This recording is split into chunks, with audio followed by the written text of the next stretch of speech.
Di sebuah sudut desa yang jarang tersentuh kemajuan, hiduplah seorang petani bernama Budi. Tanah garapannya tak seberapa luas, hanya petak kecil warisan orang tua, yang setiap musim hanya mampu menghasilkan padi secukupnya untuk bertahan hidup. Budi memiliki seorang istri bernama Sari, wanita sabar yang tak pernah mengeluh, dan 2 orang anak, Arif dan Siti, yang selalu lapar akan cerita-cerita tentang masa depan yang lebih baik. Setiap pagi, sebelum matahari menampakkan sinarnya, Budi sudah berada di sawah. Tubuhnya kurus, kulitnya legam terbakar matahari, namun semangatnya tak pernah padam. Ia membajak tanah dengan cangkul, menanam bibit dengan tangan sendiri, dan berharap pada hujan yang tak selalu datang tepat waktu. Namun, harapan seringkali berujung pada kekecewaan. Panen selalu pas-pasan, bahkan seringkali gagal karena hama atau kekeringan panjang. Hutang menumpuk di warung Pak Haji, hanya untuk membeli kebutuhan pokok dan sesekali obat penurun panas bagi anak-anaknya. Suatu sore, setelah seharian bekerja keras di sawah yang kering kerontang, Budi pulang dengan langkah gontai. Ia mendapati Siti terbaring lemah dengan demam tinggi. Sari duduk di sampingnya, mengompres dahi putrinya dengan kain basah. Air mata tak henti menetes. Arif, anaknya yang sulung, hanya bisa memeluk adiknya dengan wajah cemas. Hati Budi remuk. Ia tak punya uang sepeser pun untuk membawa Siti ke puskesmas, apalagi membeli obat yang lebih baik. "Maafkan Bapak, Nak," bisik Budi, mengelus kepala Siti. "Bapak belum bisa memberikan yang terbaik untukmu." Malam itu, Budi tak bisa tidur. Ia memandangi wajah Damai Sari yang tertidur pulas di sampingnya, dan anak-anaknya yang bergelut dengan mimpi di atas tikar usang. Sebuah keputusan bulat terbentuk di benaknya. Ia tidak bisa terus-menerus hidup seperti ini. Ia harus mencari jalan, apapun risikonya. Keesokan harinya, Budi memberanikan diri berbicara dengan Sari. "Sari, aku ingin mencoba sesuatu yang baru. Aku tak sanggup melihat anak-anak kita menderita lagi." Sari menatap suaminya dengan tatapan penuh tanya. "Apa yang ingin kau lakukan, Kang?" "Aku ingin mencoba menanam sayuran organik. Aku dengar di kota harganya sangat tinggi. Aku akan belajar cara menanamnya," jawab Budi. Suaranya bergetar antara tekad dan keraguan. "Tapi dari mana modalnya, Kang? Kita tidak punya apa-apa lagi," ujar Sari lirih, mengingat perhiasan terakhirnya sudah terjual untuk biaya pengobatan Siti sebelumnya. Budi terdiam sejenak. Ia teringat akan sebidang tanah kecil di belakang rumah yang selama ini hanya ditumbuhi ilalang.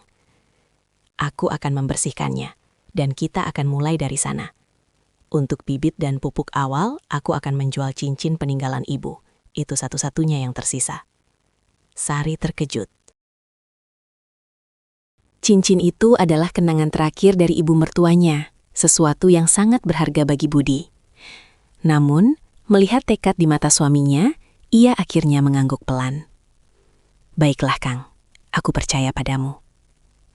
Dengan uang hasil penjualan cincin, Budi membeli beberapa jenis bibit sayuran yang direkomendasikan dan sedikit pupuk organik.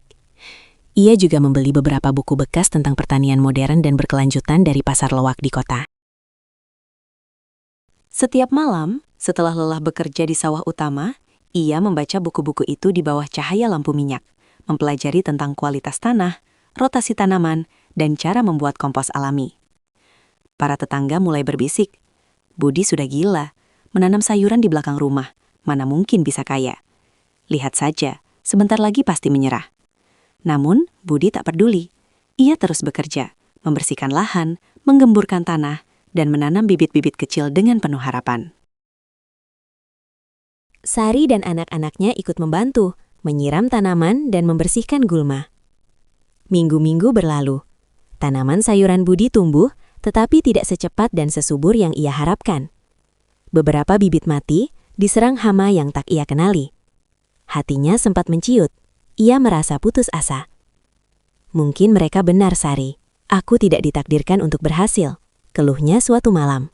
Jangan berkata begitu, Kang, hibur Sari. Setiap kegagalan adalah pelajaran. Kita belajar dari kesalahan. Kata-kata Sari membakar kembali semangat Budi. Ia kembali membaca buku-buku itu, mencari tahu penyebab kegagalannya. Ia menyadari bahwa ia terlalu terburu-buru. Tanah di belakang rumahnya belum siap untuk ditanami secara intensif. Ia mulai membuat kompos dari sisa-sisa dapur dan kotoran ternak, lalu mencampurkannya ke tanah. Ia juga belajar membuat pestisida alami dari daun nimba dan bawang putih. Perlahan tapi pasti, perubahan mulai terlihat. Tanaman kangkung, bayam, dan sawi di kebun kecilnya tumbuh subur, hijau royo-royo, bebas dari hama. Budi memanen hasil pertamanya. Dengan keranjang bambu di punggungnya, ia berjalan kaki menuju pasar desa. Awalnya tidak ada yang tertarik. Sayurannya terlihat berbeda, lebih segar dan bersih, tetapi harganya sedikit lebih mahal daripada sayuran petani lain. Budi tidak menyerah. Ia mencoba menawarkan sayurannya ke beberapa warung makan di kota kecil dekat desanya. Salah satu pemilik warung, Ibu Fatma, seorang wanita paruh baya yang terkenal selektif, tertarik dengan kesegaran sayuran Budi. "Sayuranmu terlihat sangat alami, Nak. Apakah ini organik?" tanyanya. "Betul, Bu. Saya menanamnya tanpa pestisida kimia," jawab Budi bangga. Ibu Fatma memutuskan untuk mencoba. Tak disangka, pelanggan warungnya sangat menyukai rasa dan kualitas sayuran Budi. Mereka memuji kesegarannya dan rasanya yang lebih renyah. Sejak saat itu, Ibu Fatma menjadi pelanggan tetap Budi. Pesanan sayuran dari warung Ibu Fatma semakin meningkat, dan Budi mulai mendapatkan keuntungan yang lumayan.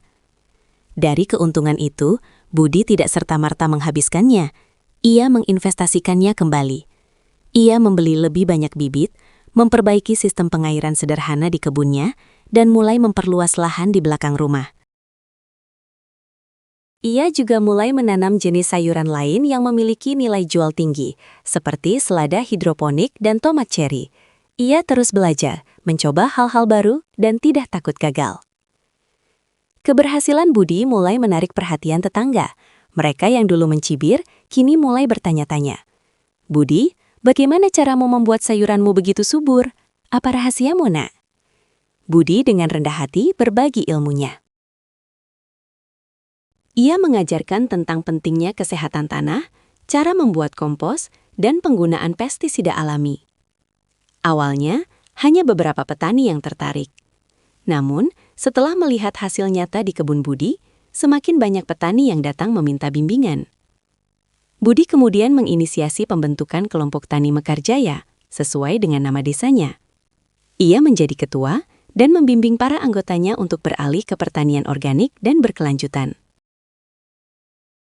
Mereka saling berbagi pengetahuan, bibit, dan bahkan tenaga kerja. Dengan sistem irigasi yang mereka bangun bersama, kini mereka bisa menanam sepanjang tahun. Desa Mekarjaya perlahan bertransformasi. Dari desa yang dulunya sepi dan miskin, kini menjadi pusat penghasil sayuran organik terbaik di wilayah itu. Truk-truk pengangkut sayuran mulai rutin datang ke desa mereka, membawa hasil panen ke kota-kota besar. Harga tanah di desa itu pun ikut naik. Budi kini bukan lagi petani miskin yang bergelut dengan nasib. Ia telah membangun rumah yang layak untuk keluarganya, memastikan Arif dan Siti bisa bersekolah tinggi, dan bahkan menyisihkan sebagian penghasilannya untuk membantu warga desa yang kurang mampu. Ia menjadi inspirasi bagi banyak orang, bukan hanya di desanya, tetapi juga di desa-desa tetangga. Suatu hari, seorang wartawan datang meliput kisah suksesnya. "Pak Budi, apa kunci keberhasilan Anda?" tanyanya. Budi tersenyum. Ia menatap kebunnya yang kini hijau membentang, lalu memandang anak-anaknya yang riang bermain di halaman. "Kuncinya, Nak, adalah jangan pernah menyerah. Kegagalan itu bukan akhir, melainkan awal dari pelajaran. Dan yang terpenting, selalu percaya pada kekuatan tanah dan kerja keras. Karena dari tanah inilah harapan dan kehidupan kita bersemi. Ia melanjutkan, saya dulu hanya seorang petani miskin, tapi saya punya mimpi untuk melihat anak-anak saya hidup lebih baik.